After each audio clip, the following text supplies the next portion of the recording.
104.5 The Team, your home for New York sports. Joining us, our former teammate and now member of the what is it? Stokely and Zach. Is that this big show out in Denver? I hear so much about Zach Pye. Yeah, that is Stokely and Zach every day from noon to 3. We have a great time every single day, having a ball with it. Have you gotten better at the bench press, hanging out with Stokely, or no? You want to know what? I have. I started working out again. I was so humiliated that I couldn't put up 225. I started working out again, so I could probably push up 225 probably 3 or 4 times right now. So I'll take that. At 31 years old, I'll take that. All right. So you of course still have a great tie to the Capital Region, especially when it comes to hoops. Kevin Herter goes to the Atlanta Hawks. Do you like that team for Herter? Yeah, I really do, especially considering what they did a little bit earlier in the draft with Trae Young, because the number one way for Kevin to have success right away, 2 things. One, he's got to be on the court. And because the Atlanta Hawks were such a bad basketball team last year, I saw them up close here in personal in Denver. They're a bad basketball team, which is why they had 2 picks in the top, 19. One, I like the fit for Kevin because he's going to have his, 2 feet on the floor. The other, they have another prolific shooter that is probably going to garner more attention from a shot-making perspective immediately, at least to start, than Kevin will garner. So Kevin's going to have opportunities on the perimeter. And when you have 2 guys that can shoot, and this goes for the NBA, goes for college, goes for high school. If you have 2 guys that can shoot, inherently the floor is going to be spread.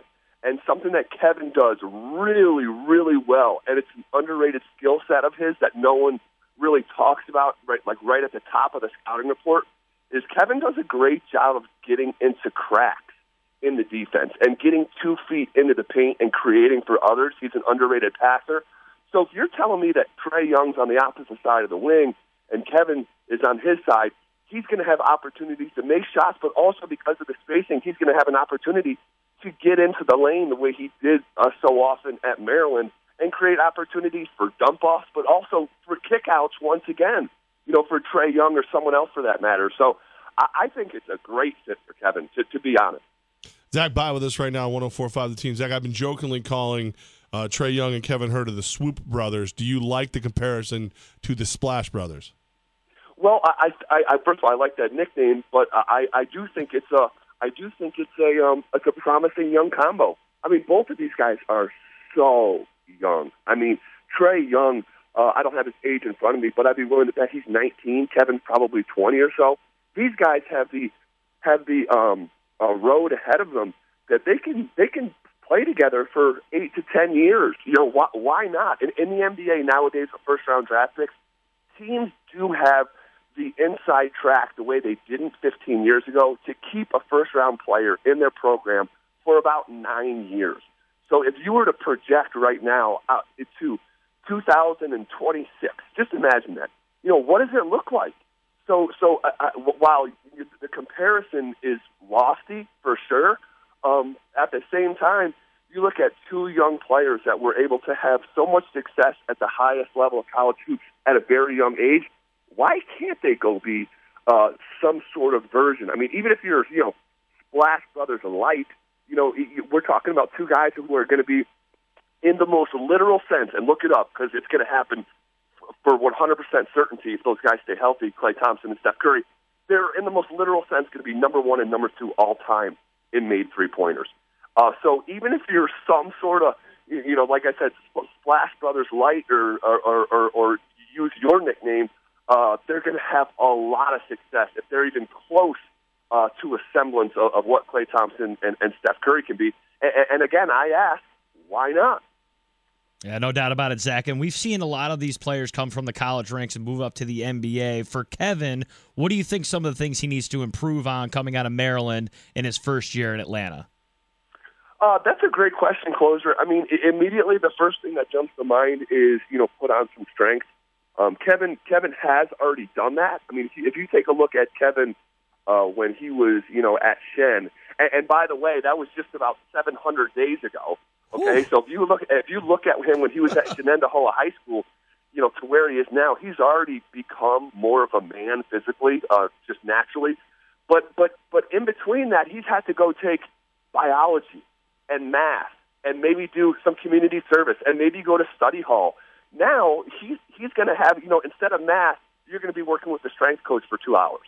You know what I mean? So the gains and growth that we're about to see from Herder from a physical standpoint are going to be substantial. Kevin is already a sneaky athlete, and I know that's always the verbiage you would use about a white guy, like sneaky athletic. But at the same time, I do think he has good, not great athleticism. So if he can just from a physical standpoint, sort of just fine tune and improve by a degree or two physically, maybe put on 10 pounds, maybe increase that vertical by 1.5 inches over the next 2 years. I think you could be looking at a more complete package physically, because from a skill set standpoint, Kevin can, and I always say this, it sounds very simple, but Kevin can already pass, dribble, and shoot at a very high level. So from an NBA skill set-wise, he already has that. Now, it'll be constant fine-tuning from here on out, but to answer your question, I think the biggest thing next for Kevin is just from a physical standpoint, looking more like, a tenured professional. Zach By joining us right now, of course, Stokely and Zach on 104.3 The Fan in Denver, but formerly of 104.5 The Team, and still has great ties, especially in the hoops realm here in the Cap region. Joe Cremo, he's at Villanova. Almost everybody else left. Have you heard any new stories about Mr. Cremo since he's got to Villanova? No, really. The only legitimate development, concrete development that we could talk about since the last time we spoke is the fact that, we know now for sure that Dante DiVincenzo wasn't coming back, and of course he gets drafted just within a couple spots of Herder last Thursday. But what that essentially does is, if Joe comes in and does what he's expected to do, he's going to start, and that's what they envision for Joe. And I think I said this the last time we spoke, that Jay Wright has been the coach at Villanova since 2001. Okay. So you're talking about nearly 2 decades. Jay Wright has not once brought in a grad transfer until Joe Cremo. I mean, think about the volumes that speaks about that young man from Scotia. So if Jay Wright is willing to do that for the first time in nearly 2 decades, you can be sure it's not to bring Joe off as the third guard off the bench. It's to start. I mean, Joe is going to be handed actually a lot of responsibility right out the gate. And what type of responsibility am I referring to? I'm talking about being a double-digit scorer for the Wildcats. I mean, averaging some point between 11 and 15 points a night, and that's what they expect him to do. That's what I expect him to do. He is working his butt off, and anyone who knows Joe, Joe is a good friend of Kevin Herder. He was there last week when Herder was drafted. But if you don't think that watching Kevin Herder get drafted has lit a bonfire under Joe Cremo, then you don't know Joe. And I'm not saying Joe is going to be a first-round draft pick, but for a kid that is the hardest worker that I've ever met in any phase of life, is about to work even harder, I mean, look out. I think that kid's going to have a great year, and I'll take it even one step further. Just the way that I said in Herder's junior year of high school that I thought he was an NBA player, I'm not saying that Joe Cremo will ever be, on an NBA team or anything like that, but I do believe that this time next year, Joe Cremo will be with an NBA program in a summer league and getting an opportunity, because I think he'll have that good of a year at Villanova. So I'm just kind of calling my shot a year out.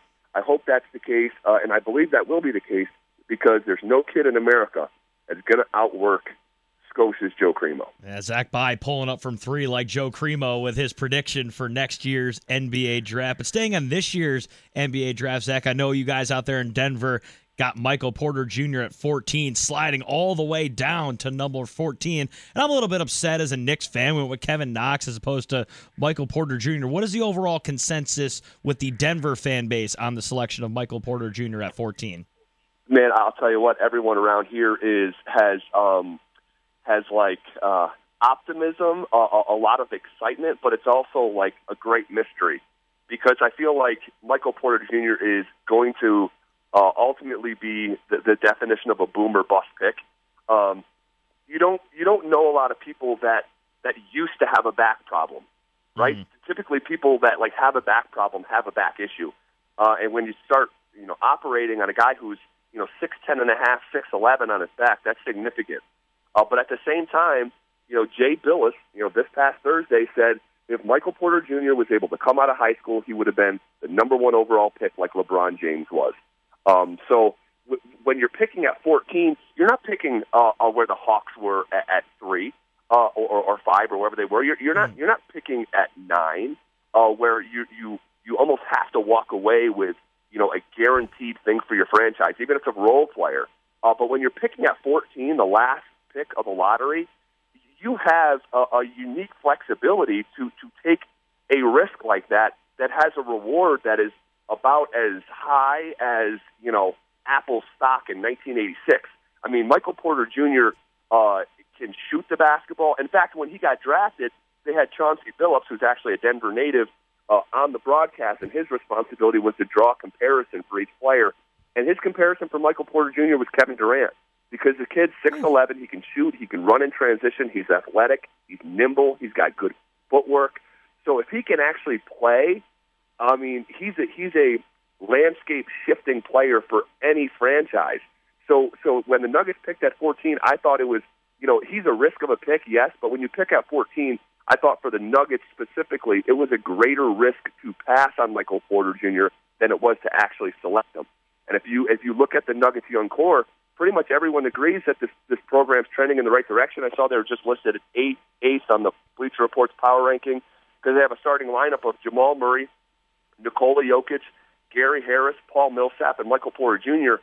That's pretty good. And they won 46 games last year. They're only the 10th team in NBA history to win 46 games and miss the playoffs.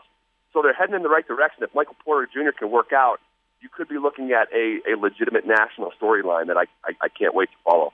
Zach, bye with us. Zach, before we let you go, how's the family? We haven't seen you in person in a little too long. How's everything going? Man, everything is great. We are loving our lives out here in Denver. We moved into a newer, bigger spot, ready for our baby to come. Ashley was in her last month, and oh my God, she's actually dilating right now. Oh my God, she's giving birth right now. No, she's not. But don't do that to us. You heard it here first, everyone.